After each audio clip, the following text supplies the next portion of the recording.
uma pessoa na televisão e acompanha de longe, a gente não entende, não sabe a vida dessa pessoa. E aqui no podcast eu tô tendo a oportunidade de conhecer, então eu queria conhecer. Quem que era o Doria quando era criança, sua família, o que queria ser quando crescer? Me conta essa história.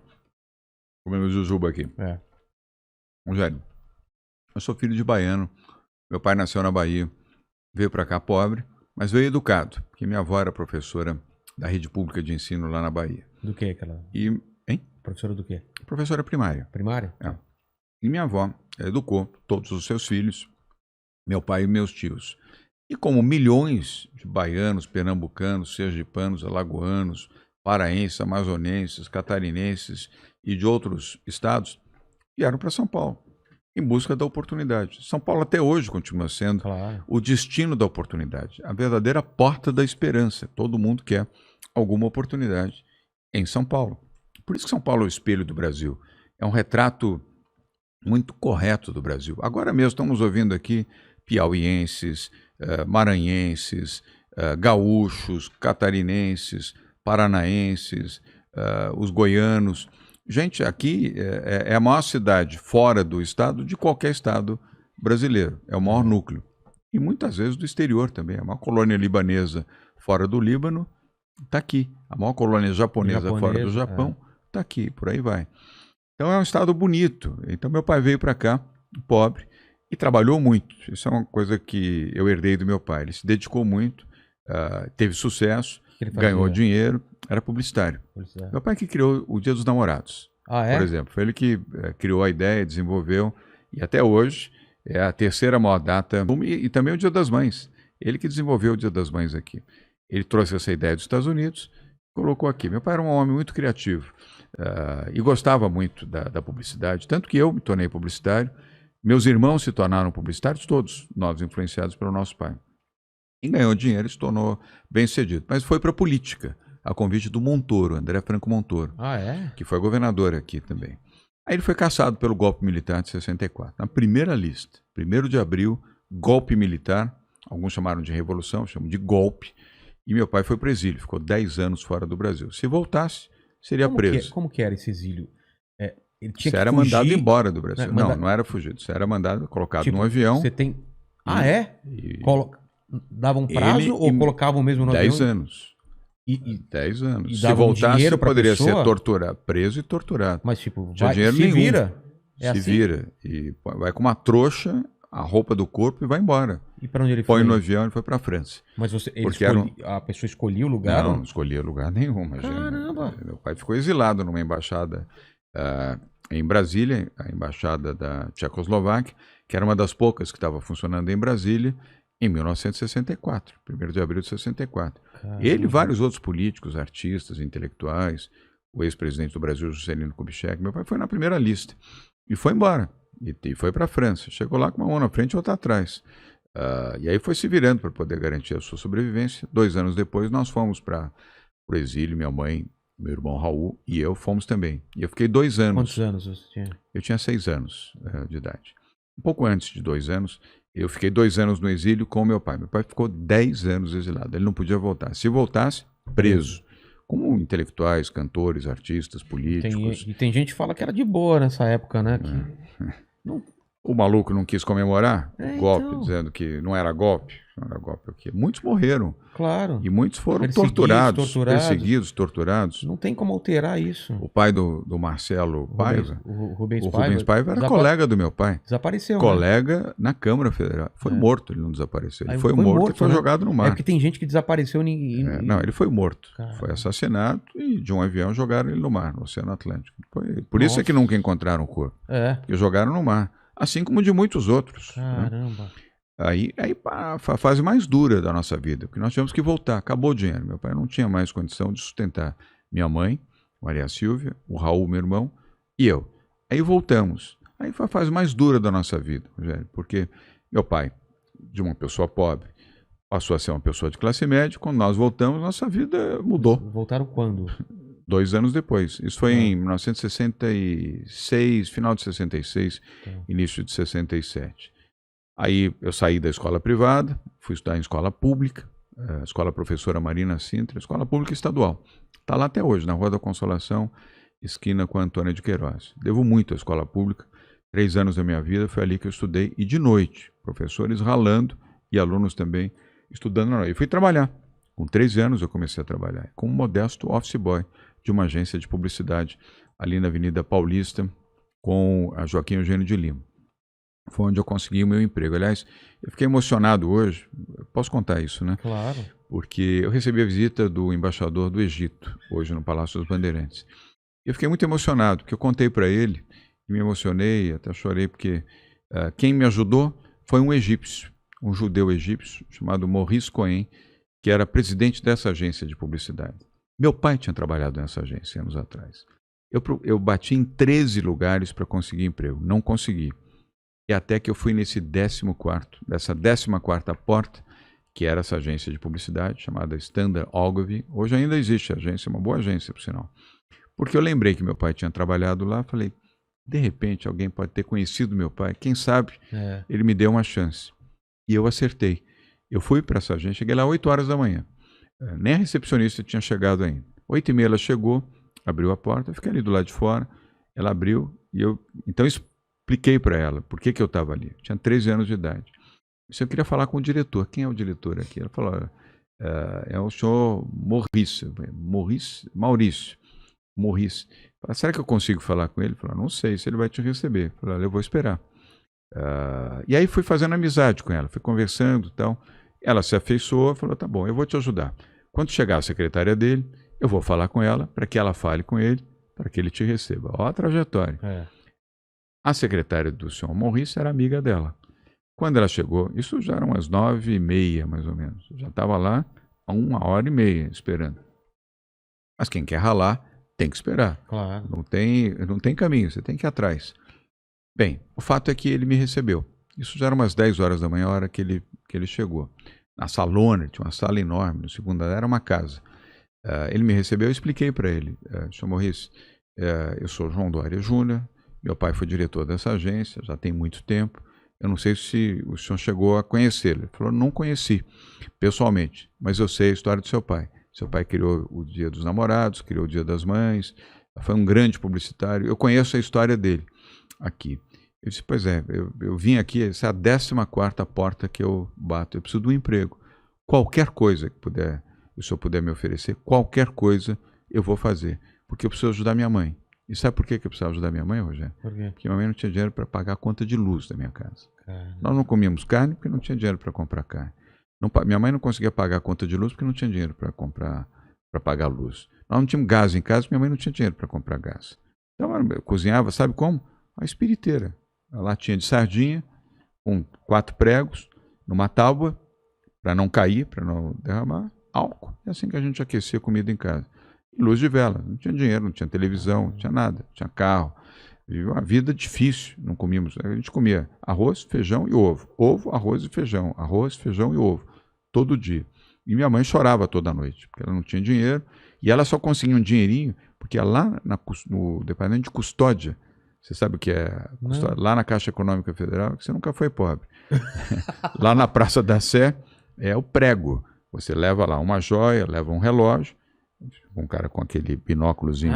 Tô ligado. Casa de penhor, né? Casa de penhor. Você vai lá no setor de penhores. É o prego que a gente chama. Aí ele vai, olha o seu relógio. Se o seu relógio vale 5.000, ele dá 500 de empréstimo para você e o seu relógio fica lá. Depois de 90 dias, você tem que ir lá, paga os 500, paga mais uma taxinha para a Caixa Econômica e recebe o relógio de volta. Era a única forma que minha mãe tinha para sobreviver. Pegavam as poucas joias que meu pai tinha tido a oportunidade de oferecer para minha mãe, inclusive aliança, ia lá, aliança de ouro, avaliava, dava o dinheirinho, 90 dias depois você tinha que pegar e pagar, porque senão ia a leilão. Claro. Do lado do penhor, tá até hoje lá, no mesmo local, na Praça da Sé, onde é o prédio da Caixa Econômica Federal. E aí eu disse para ele, falei, olha, minha mãe está chorando muito, eu não consigo, minha mãe não consegue, me dá um emprego. Ele disse, olha, agora eu não tenho. Mas você tem um telefone? Eu falei, não tenho telefone. Então eu vou te dar o meu telefone, não tinha celular naquela época, o telefone aqui da agência, daqui a 30 dias você me liga, se tiver uma boa oportunidade, eu vou te dar. E ele cumpriu a promessa. Eu liguei para ele, antes de 30 dias, eu estava tão ansioso, eu liguei, estavam uns 25 dias. Falei com aquela moça que me recebeu, ela era telefonista e recepcionista. Ela falou, vem aqui. Dá 2 dias, vem aqui. Ele falou 30 dias, dá 2 dias, você vem aqui. Aí eu fui, de novo ele me recebeu, falou, eu vou cumprir a promessa. Tem uma oportunidade para você. Mas é um estágio, mas eu vou conseguir esse estágio com alguma remuneração para você. Eu falei, tá fechado. Nem sei o que é, mas está fechado. E aí eu comecei a trabalhar. Eu fazia entrega, as coisas internas da agência. Eram 3 casas alugadas, uma ao lado da outra. E cuidava de arquivo, de limpar, manter os arquivos de fita. Lembra de fitinha? Não sei se você trabalhou em rádio naquela época. Não, trabalhei em publicidade mesmo. Então, tinha as fitinhas dos spots, dos jingles, etc. Tinha essas coisas também. Não, isso aí já era uma outra geração. Beta, isso que você está vendo aqui, beta é bem depois. Né? Aquilo ainda era filme. Filme ainda? Filme cinema? Filme cinema. Os comerciais de televisão não eram em beta. Betamax. Isso veio muito tempo depois. Então, eu cuidava, limpava, arrumava, colava os filminhos, fazia o que eles chamavam de o tráfego, que sai de uma sala, vai para outra, vai para outra, vai para o homem de criação. Mas, enfim, aquilo me deu um dinheirinho e eu trabalhava na hora do almoço também. Sabe por quê? Quem trabalhasse na hora do almoço, Rogério, ganhava um sanduíche e um suco de laranja. Para quem não tinha o que comer, você comia um hambúrguer com queijo, com ketchup e mostarda, amigo, faz uma diferença danada. E um suco de laranja, imagina, na minha casa não tinha suco de laranja. O máximo que tinha na minha casa era que suco. Que suco, aquela anilina. Você escolhia a cor, né? O sabor era o mesmo, era só a cor que mudava, açúcar e água. Colorida, eu lembro. Era o único luxo que a gente tinha, era que suco. Tomar suco de laranja com açúcar, comer um hambúrguer com queijo, então eu trabalhava todo dia na hora do almoço, porque podia comer. E economizava o dinheiro do almoço, comendo e trabalhando. Minha vida sempre foi assim. Por isso que eu, até hoje, sou uma pessoa que trabalha muito. E depois eu saía da agência, ia para a escola pública, a escola professora Marina Sintra. Pegava 2 ônibus, ia para a escola. Chegava em casa 10 para meia-noite, 15 para meia-noite. No dia seguinte, 8 horas da manhã, eu já estava na agência. Pegava o ônibus às 7 horas. Porque eram 2 ônibus para chegar até lá. Ainda tinha um trecho, Pinheiros. E eu tinha um trecho que eu tinha que andar a pé, depois pegar um ônibus, depois pegar o outro. E eu era super CDF. Eu queria chegar no horário, 8 horas da manhã eu estava lá na agência. Eu queria dar o exemplo de que eu estava grato pelo emprego e que eu era uma pessoa empenhada e dedicada. E deu certo, porque daí eu fui crescendo, melhorando a minha remuneração, melhorando o meu salário, fui crescendo, melhorei a minha condição, passei a ser um executivo, de executivo passei a ser um pequeno empresário. Mas lá na agência mesmo? Não, na agência eu fui crescendo, mas depois eu fui para a Rede Tupi de televisão. Você nem lembra. Caramba, não. Porque não é do teu tempo. Mas era a maior rede de televisão do Brasil. Lá? Eu fui trabalhar como assistente comercial na Rede Tupi. Tá. E sabe por quê? Essa história eu nunca contei, vou contar agora para você que não está nos ouvindo aqui. Porque a agência de publicidade recebia os contatos da TV Tupi, da TV Bandeirantes, a Bandeirantes já existia, da TV Paulista, TV Excelsior, essas já desapareceram. A TV Paulista depois virou TV Globo. E a Excelsior desapareceu, nem me lembro mais o que virou a Excelsior. E eles iam lá das rádios, os contatos. Eles iam vender espaço comercial nas emissoras. Eu fiquei amigo de um contato da TV Tupi e começamos a conversar várias vezes. Ele ia lá 2, 3 vezes por semana. Eu disse, tem uma oportunidade lá na Tupi, porque contato ganhava bem. Porque você tinha um fixo e tinha a comissão. Exatamente. Então você tinha mais a comissão. Que era uma grana dependesse. Se você vendesse bem, eu era um bom argumentador, eu falava bem. Aí eu falei, se tiver uma oportunidade lá, me avisa que eu vou. Aí meses depois, 1 mês ou 2 meses depois, ele falou, tem uma oportunidade para ser assistente de contato, topa? Falei, qual é o salário? X. Tem participação? Falou, tem, topo. Aí pedi dispensa na agência, agradeci muito, porque a agência que me deu essa oportunidade, e fui para a TV Tupi, na rua Avenida Alfonso Bovero, lá no Sumaré. O prédio está lá até hoje. Aliás, a briga foi MTV, nem sei o que é hoje lá. E ali eu trabalhava. Comecei como assistente de contato. Trabalhando muito, ralando muito, de assistente de contato, virei contato, de contato virei gerente, e aí comecei a ganhar dinheiro. Porque o dinheiro era bom. Você tinha um salário. Mas era o que você queria? Você estava na área que você queria? Era comunicação. Era comunicação. Era aquilo que meu pai tinha feito. Tá. Né? Eu te falei, todos nós viramos publicitários.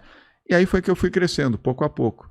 Depois, aí, para não ficar uma história muito longa, aí criei o meu próprio negócio, aí disso, esse negócio cresceu, prosperou. O que era esse primeiro negócio que você criou? Não, era uma empresa de marketing. Ah, é? Para fazer promoções e eventos. Eu sempre gostei muito disso. E aí fui crescendo gradualmente, ganhando dinheiro, tornei uma pessoa bem-sucedida.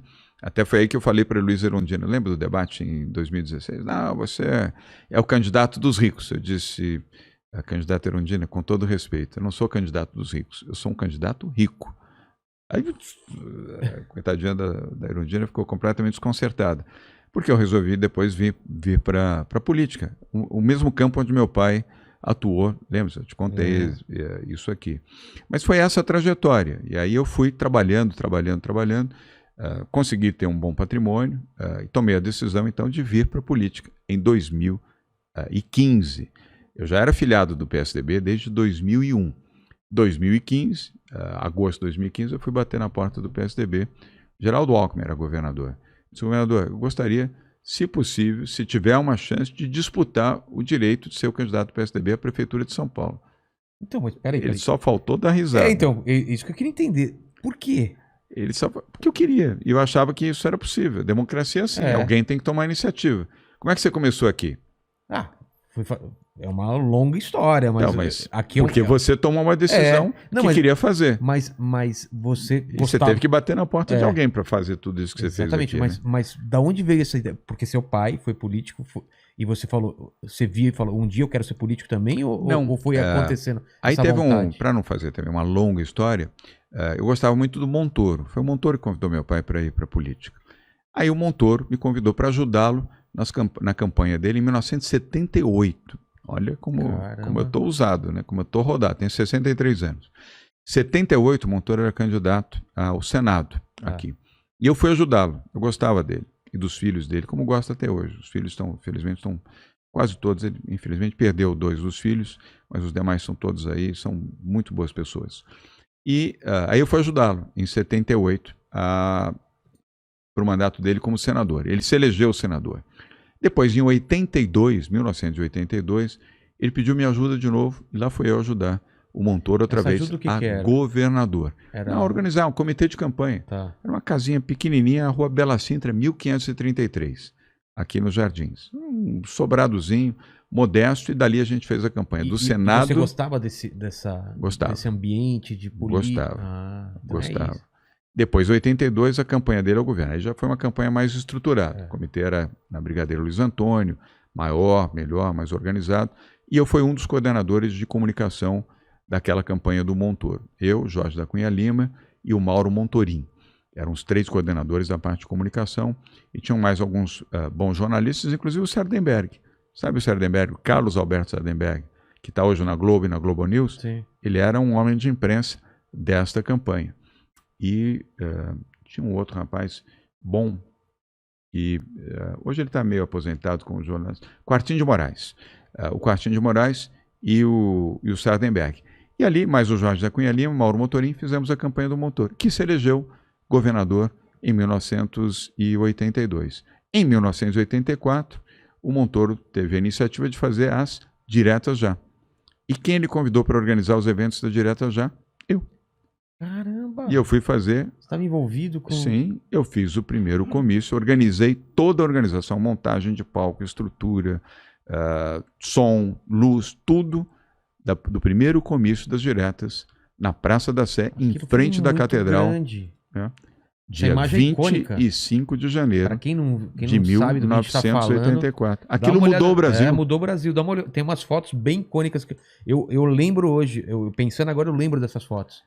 Sabe? Caramba. E a Globo News, 2 anos atrás, fez um grande documentário sobre as Diretas Já. E eu tô lá, e eu apareço lá.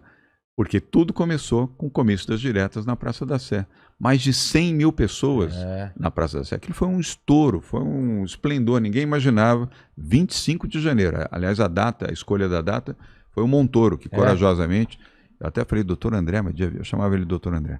Doutor André, 25 de janeiro, é feriado, talvez não seja a melhor data. Não, é 25 de janeiro, dia do aniversário de São Paulo, da cidade de São Paulo, é esse dia mesmo. Eu falei, mas onde é que a gente vai fazer isso?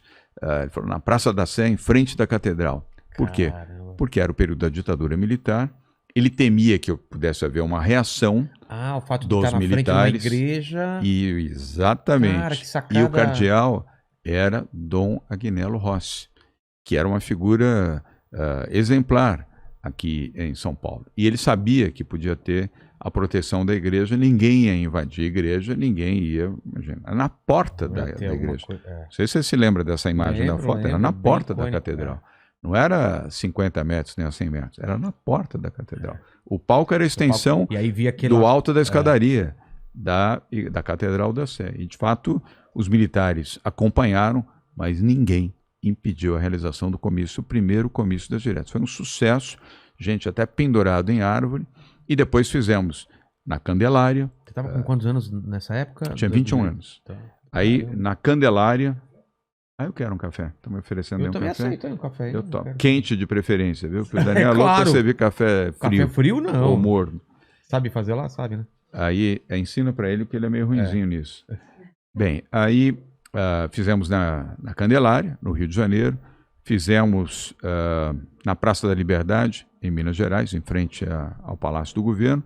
E aí foi Porto Alegre, Recife, e o movimento das diretas já se incentivou mudou o Brasil. Mudou o Brasil. Eu convidei a Fafá de Belém para ser a voz, a cantora do hino brasileiro, que entoava o hino brasileiro. Convidei a Cristiane Torlone para ser a musa das diretas. Lembra da Cris Torlone? Claro. Está aí até hoje, uma brilhante atriz. O Montoro convidou o Osmar Santos. O Osmar era amigo do Montoro, então foi ele que convidou. Ele era a voz das diretas. Meu abraço ao Osmar. Teve aquele acidente, mas está até hoje, bem embora com o efeito do acidente, mas pintando. Mas essa é uma história verdadeira da mudança e da transformação do Brasil. E as diretas já foram aprovadas no Congresso Nacional. Agora eu tô entendendo, porque para mim pareceu meio de repente vou ser Então você tem toda uma trajetória ligada claro. Foi bom você ter perguntado para contar. Nunca contei isso em microfone, primeira vez que eu tô falando. Para mim era um empresário que deu na louca, falou, eu quero ser prefeito, e não é, né? Não foi tão louco assim. Tinha uma história. Mas tinha uma história. Foi audacioso. Não, eu sempre fui audacioso. Logo para prefeito, né? Eu sempre fui audacioso. E voltando ao tema de prefeito... Não, mas aí acaba aí ou tem... Depois você ainda continuou envolvido com política pelos bastidores? Aí teve a eleição... Não, aí eu fiz um exercício na política. 2 exercícios, aliás. Mário Covas foi indicado prefeito da capital de São Paulo, antes de ser governador. E eu fui trabalhar com o Mário Covas, como secretário de turismo. Eu tinha 22 anos, fui secretário de turismo em São Paulo, do Mário Covas. Aliás, outra figura exemplar. Avô do Bruno, meu amigo, que infelizmente nós perdemos, ex-prefeito de São Paulo, que nós perdemos recentemente, há menos de 2 meses, ou há 2 meses perdemos o Bruno. E aí eu fui secretário do Mário Covas. Daí eu fui convidado, fizemos a campanha das diretas. Quem era o candidato das diretas? Tancredo Neves. O Montoro foi generoso, ele podia ter sido dito, não, eu quero ser o candidato. Ele falou, não, o doutor Tancredo tem mais chance do que eu. Ele então indicou o doutor Tancredo Neves, então governador de Minas Gerais, foi eleito presidente do Brasil, mas não tomou posse. Que tragédia, né? Porque morreu. Lembra-se? Diverticulite. Exatamente. Essa é uma história que você lembra, algumas pessoas lembram por referência, muito criança, e outros como eu vivi de perto aquilo. E o doutor Tancredo, infelizmente, morreu em Brasília antes de tomar posse. Quem era o vice de Tancredo Neves? José Sarney. Do outro lado estava o Delfim? Quem que era o concorrente? Eu não lembro. Era Tancredo e Sarney, a chapa, não me lembro mais. Só tinham 2, porque naquela época... Não, contra. Contra. Não me recordo mais.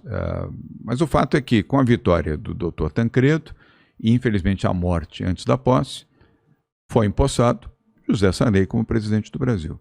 E o presidente José Sarney foi quem me convidou para assumir a presidência da Embratur. Eu aqui em São Paulo, eu ainda fiz e ajudei a fazer uma campanha não vitoriosa.